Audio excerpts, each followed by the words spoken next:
For Jody Trexler and her big sister Risa, summer vacation is just getting started. Jody, who's 13, will start high school in the fall.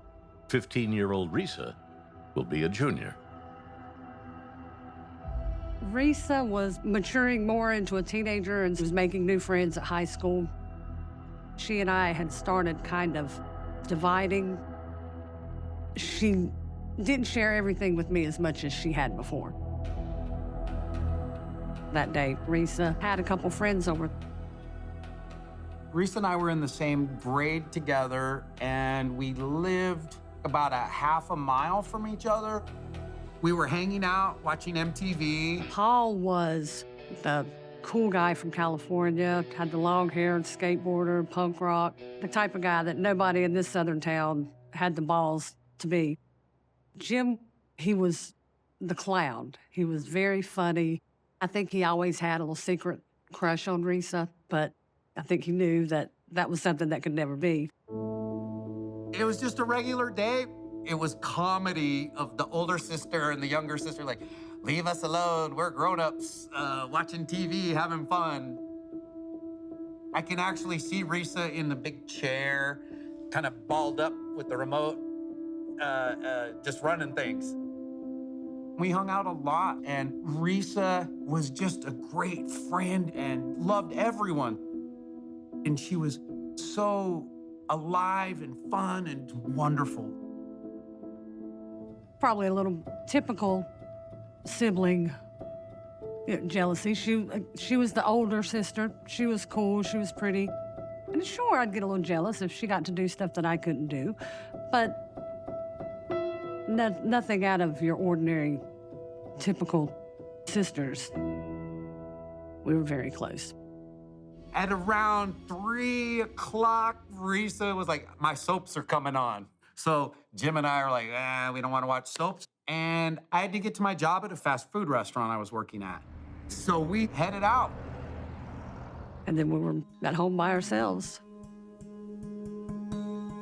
At some point, Jody realizes that her sister Risa has left the home, presumably going just next door, as she often did.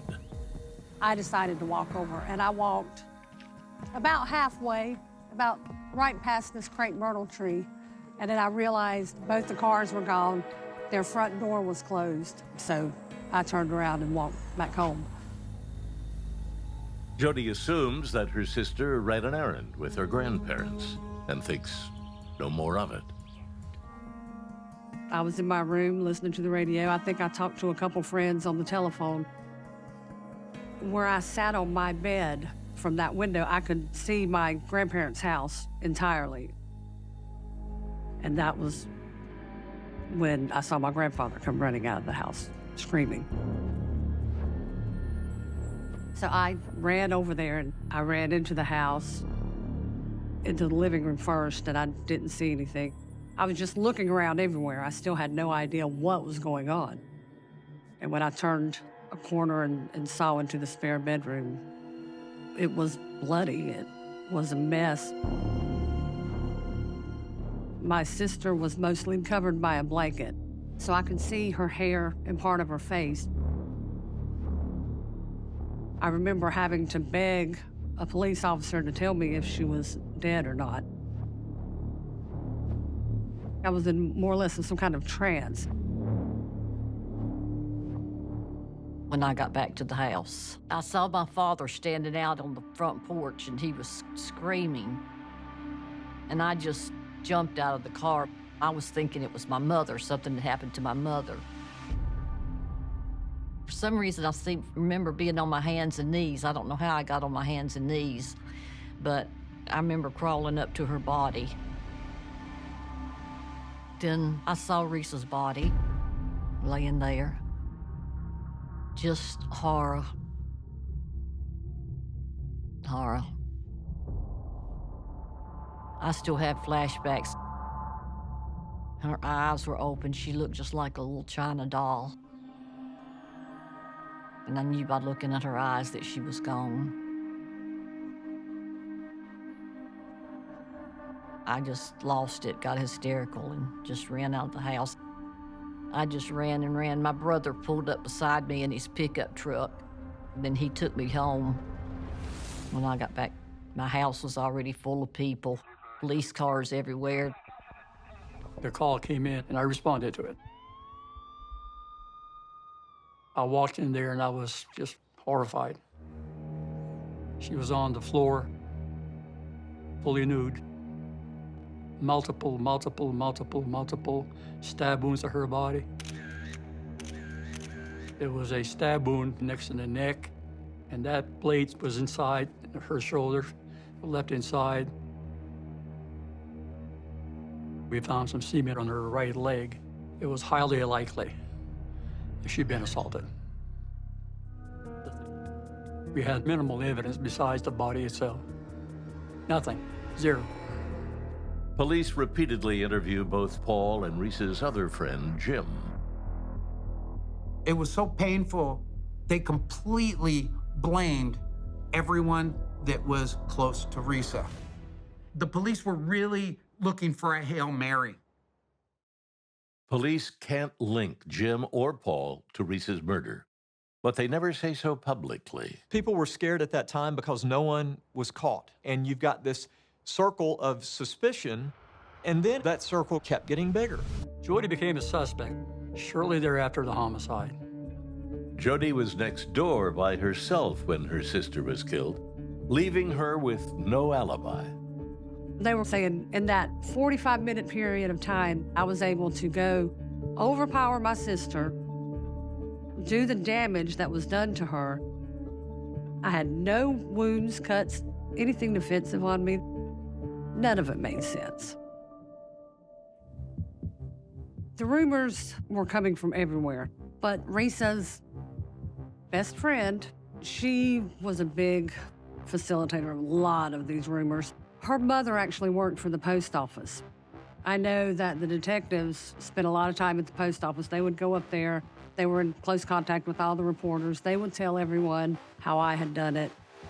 Even my friends were blaming Jody. My family was blaming Jody. Risa's murder tore Jody and I apart, and we lost contact. It seems to Jody that the cops are listening to the rumors a little too much. At some point, the police put their focus on one thing in the investigation and never looked anywhere else. And that was that either I had killed my sister or I had helped someone kill my sister. In the early stages, I trusted the police, but it seemed that they didn't want to do anything except talk to me about Jody. I knew in my heart that she didn't, but the police put such a doubt in my mind about Jody. From my point of view, I'm your child. Why can't you believe me? I'm here in front of you telling you, I've told you a million times, you're my mother, you're supposed to believe me. So I just couldn't understand that she could be believing the police and all these other people over me. It carried over into my adult life quite a bit. It seems like everywhere I've worked, there's always been someone who would find out who I was. And I've been called axe murderer. I've been called so many names. I've had neighbors scream at me, call me murderer. She was my sister. I loved her very much. Right after Facebook started getting big, I happened to see different posts about my sister, and they have Facebook groups against me and Risa's supposed best friend at the time she passed. She was the leader of the Facebook hate group, so I joined it, and then I was kicked out of it. And so one day, Dr. Phil happened to be on TV. I would just see him doing polygraphs on so many people.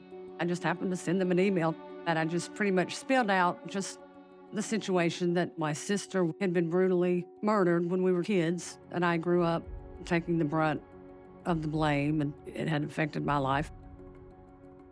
I never expected anyone to respond, but they did. When I finally took the polygraph, it was about a 2-hour process, but they only read the 2 most important ones on the show. Jody's TV appearance pushes Reese's murder into the national spotlight, and that puts pressure on local cops in North Carolina. After 3 decades, the case finally heats up. I worked with another crime lab out of state to have the genealogical DNA work done, and they were able to look at relatives. They're able to deduce it down to a specific person. Oh, it was agonizing waiting. But their person was able to somehow match this man from some third cousins, I believe it was.